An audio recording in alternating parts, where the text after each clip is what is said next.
नमस्कार, सुस्वागतम, वेलकम आप सभी साथियों का आपके अपने YouTube चैनल VM क्लासेस पर। साथियों, जैसा कि आपने थंबनेल पर देखा होगा कि दिव्यांगों के लिए न्यू अपडेट अर्थात न्यू वैकेंसी अपडेट। जो भी वैकेंसी आती है वो दिव्यांगों के लिए भी स्पेशल आती है, ऐसा कुछ नहीं है। लेकिन ये जो वैकेंसी सभी के लिए है तो दिव्यांगों के लिए तो होगी ही, या दिव्यांगों के लिए तो है तो दूसरों के लिए भी होगी ही। लेकिन हम जो बात करते हैं वो दिव्यांगों के संदर्भ में ही करते हैं, इसीलिए हम जो ये बात करेंगे वो दिव्यांगों के संदर्भ में करेंगे। आप सभी को विधिवत रूप से ज्ञात होगा कि राजस्थान लोक सेवा आयोग अजमेर के द्वारा विस्तृत विज्ञापन जारी किया गया था 28 जून 2023 को, और एक वैकेंसी निकली है राजस्थान में जिसके कहते हैं RAS, Rajasthan administration service, Rajasthan प्रशासनिक अधिकारी। तो ये नॉर्मल के लिए होगी ही, तो लेकिन हम जो बात करें वो दिव्यांगों के संदर्भ में करते हैं, है ना। तो नॉर्मल हम ये जो देख लेते हैं कि कैसे क्या है ना। फिर हम दिव्यांगों के संदर्भ में उनकी फीस को रिलेटेड सारी जानकारी ले लेंगे, ठीक है ना। TSP क्षेत्र हेतु 19 क्षेत्र क्रमिक वर्ग चतुर्थ श्रेणी जो भी है ये सारा दिया हुआ है। यहाँ पर कितने पद हैं, है ना। दो तरह के इसमें जो है सेवाएं हैं, राज्य सेवाएं अलग होती है और अधीनस्थ सेवाएं अलग होती है ना। तो इस तरह से ये जो है नोटिफिकेशन जारी हुआ है। यह क्रम संख्या दी हुई है कि कितनी पोस्टें हैं, इधर सेवा का नाम दिया हुआ है। अब ऐसा नहीं ये सारे दिव्यांग ले, अब राजस्थान प्रशासनिक सेवा में तो जा सकते हैं दिव्यांग, लेकिन पुलिस सेवा में नहीं जा सकते हैं। इसलिए कुछ ऐसे हैं जिसमें जा सकते हैं, जिसमें नहीं जा सकते। पदों की संख्या राजस्थान प्रशासनिक अधिकारी जो है तहसीलदार, उसकी सदस्य संख्या है, वेतनमान L लेवल 14 के अनुसार दिया जाएगा ये, ठीक है ना। और वापस इधर भी सेवा का नाम है और इधर दिया हुआ है अलग से, है ना। ये मतलब कई तरह की जो है इसमें वैकेंसी निकले, लगभग 21 तरह की जो है राज्य सेवाएं निकली हुई है 424 टोटल पदों पर। उसके बाद वापस 481 पदों पर अधीनस्थ सेवाएं निकली हुई है, ये निकली है लगभग 22, है ना, 22 निकली हुई है। इसमें देखिए राजस्थान देवस्थान अधीनस्थ सहकारिता जितने भी मंत्री है वो सारे पदों की संख्या इधर दी हुई है। ये वेतनमान दिया हुआ है इधर वापस, वो ये सारा इसमें जो है आप फॉर्म अप्लाई कर सकते हैं। ये नॉर्मल अलग अलग इसमें जो है होते हैं, TSP प्लस नॉन TSP सबके लिए हैं, है ना। अब इसमें हम बात करें अगर दिव्यांगों का क्या रिलेटेड है, दिव्यांगों का इसमें क्या रोल रहेगा, तो देखिए विशेष योग्य जन, निःशक्त जन, उत्कृष्ट खिलाड़ी, अपराधी पत्र कर्मचारी, विभागीय कर्मचारी के लिए पदों का आरक्षण क्षैतिज है यानी हॉरिजेंटल होगा, अर्थात अभ्यर्थी जिस वर्ग का है उसे उसी वर्ग में अंतर्गत समायोजित किया जाएगा, है ना। जैसे कोई ओबीसी में है तो उसे ओबीसी में ही इंक्लूड किया जाएगा उसमें वापस, है ना। हॉरिजेंटल है अर्थात अभ्यर्थी जिस वर्ग का होगा उसे उसी वर्ग के अंतर्गत समायोजित किया जाएगा, ठीक है ना। ये तो ये उसे हॉरिजॉन्टल रिजर्वेशन इसमें भी लागू होगा। और राजस्थान दिव्यांगजन अधिकार अधिनियम 2018 के अनुसार जहां किसी भर्ती में कोई रिक्ति की उपलब्धता के कारण या अन्य किसी कारण से भरी नहीं जा सकी हो, ऐसी रिक्ति आगामी भर्ती में अग्रेसित की जाएगी। और यदि आगामी भर्ती में भी विचुक बेंचमार्क निःशक्तजन उपलब्ध नहीं होता है तो उसे परतः निःशक्त की निर्धारित श्रेणियों में अंतर परिवर्तित कर भरा जाएगा। यदि उसमें भी कोई निःशक्तजन उपलब्ध नहीं होता है तो उसे नियुक्त करने के लिए अलावा नियुक्त से भर सकेगा। इसको आप समझने की कोशिश कीजिए, इस लाइन का मतलब क्या होता है।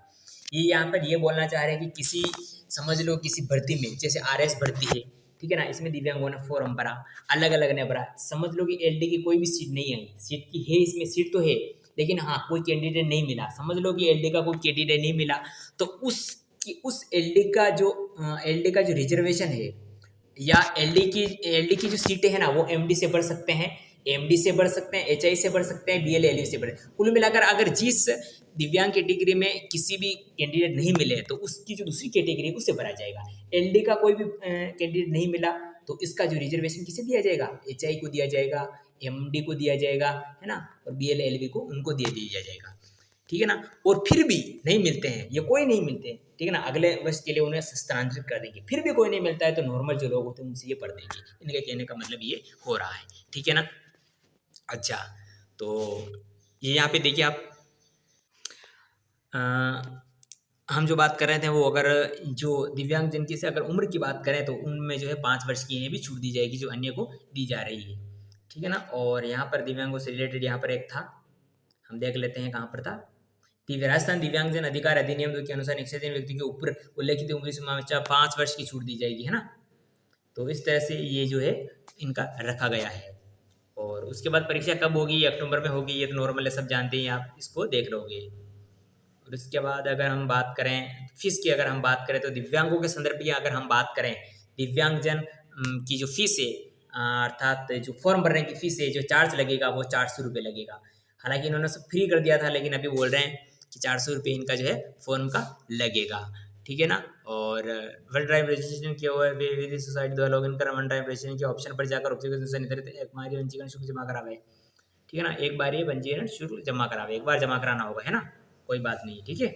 और इसमें 2 एग्जाम होंगे, प्रीलिमिनरी और मेन। दो एग्जाम, एक तो प्री होगा, एक मेंस होगा, उसके बाद इंटरव्यू भी होगा। मेन एग्जामिनेशन में कैसे क्या है ये सारा दिया हुआ है, ये तो नॉर्मल है, इसको बाद में हम जो है देख लेंगे कभी भी जब होगा तब। राजस्थान सिविल सेवा भूतपूर्व सैनिकों को सम्मेलन तथा राजस्थान दिव्यांग अधिकार अधिनियम 2018 में निहित प्रावधानुसार भूतपूर्व सैनिकों एवं विशिष्ट योग्यजनों को न्यूनतम उत्तीर्ण अंकों में छूट रियायत दिया जाएगी, है ना। यानी उत्तीर्ण अंकों में छूट दी जाएगी कि उन्हें कितना दिया जाएगा। अभी ये कन्फर्म नहीं होगी आपको कितने मार्क्स लाने हैं, 60 लाने हैं, ऐसा कुछ नहीं। प्री में कुछ न कुछ अलग अब ये निकालेंगे, ठीक है ना। कैसे आएगा पेपर, कितना आएगा, ये तो नॉर्मल है, आप सब जानते होंगे, इसमें कोई बताने की बात नहीं है। वैसे सब ऑलरेडी होशियार है, हम तो दिव्यांगों के संदर्भ में जो खास खास बात होती है उनको ही हम देखने वाले हैं। और अगर हम यहाँ पर देखें और तो दिव्यांगों से रिलेटेड कोई पॉइंट अगर बच गया हो तो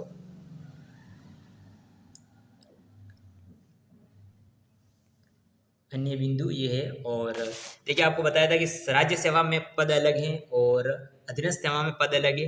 राज्य सेवा में अगर हम बात करें तो यहाँ पर जो है अलग अलग भर्ती में अलग अलग पोस्टें हैं। जैसे टोटल इसमें जो पोस्ट है दिव्यांगों के लिए वो मात्र 3 पोस्टें हैं, केवल और केवल 3 पोस्टें हैं। एलडी और सीपी की अगर हम बात करें तो इसमें हाँ 3 पोस्टें हैं ना राजस्थान सेवा में। इसमें अलग अलग विभाग है, किसी में तो है नहीं, किसी में है, ऐसे वाला जो ये रख रखा है इन्होंने, उसमें कोई प्रॉब्लम वाली बात नहीं है। हमें तो एक सीट चाहिए। अधीनस्थ सेवा में अगर हम बात करें तो अलग अलग विभागों में अलग अलग सीटें हैं, ठीक है ना। तो पीएच में एलडीसीपी की अगर हम बात करें तो यहाँ पे 6 पोस्टें यहाँ पर निकल जाती है, ठीक है ना। और यहाँ पर दिया भी हुआ है कि क्या है इसका मतलब, ठीक है ना। तो एलडी का मतलब जो है आप सब जानते हैं वैसे, लेकिन एलडी पीएच फिजिकल हैंडीकैप्ड है ना, एनजी पीएच, एलडीसीपी अदर्स का मतलब locomotor disability including cerebral palsy, है ना। तो इस तरह से इनके लिए एक में 6 सीटें हैं मात्र, और एक में जो ये अलग अलग सीटें हैं। हम ये भी देख लेते हैं थोड़ा बहुत कि कितने किसमें कितनी सीटें हैं। जैसे पेंगमा, ये जैसे हम एलडीसीपी को अगर हम यहाँ पे देखें तो 1 मिनट हम यहाँ देख लेते हैं, 1 2 3 4 है ना। ये वाला पीएच का दिया हुआ है, पीएच में 1 2 3 चारों कैटेगरियाँ दी हुई है, ठीक है ना। एलडी की अगर हम बात करें यहाँ पे, अगर एलडी की बात करें तो ये वाला जो है दिया हुआ है 2 3 4 5 5 6, ये मतलब ये कैसे क्या दिया हुआ है, 1 मिनट, है ना। टोटल सीटें दी हुई 5 6, हाँ यहाँ पर कैसे क्या है, यहाँ पे देखिए इन दोनों को देखिए, एक तो है 5 और एक यानी दोनों मिलाकर है 6, यानी 5 तो है नॉन टीएसपी की और एक है टीएसपी एरिया की सीट, यानी 2 तो इसमें है, 2 3 4 और एक 5, ठीक है ना। और एक ये जो है इसकी नॉन टीएसपी या टीएसपी एरिया की हो जाती है। तो 5 तो टीएसपी नॉन टीएसपी की और एक टीएसपी एरिया की। तो इस तरह से ये जो है सीटें दी हुई है। सबसे ज़्यादा जो सीटें हैं उसमें 2 सीटें हैं, है ना। कितनी सीटें हैं, 2 सीटें नंबर 1 वाले में। तो 2 नंबर 1 वाली पोस्ट देख लेते हैं हम कौन सी है, 1 मिनट, है ना। थोड़ा वो स्वाइप हो गया था मेरे हाथों से इसीलिए। सबसे पहले 2 सीटें है सबसे ज़्यादा, है ना।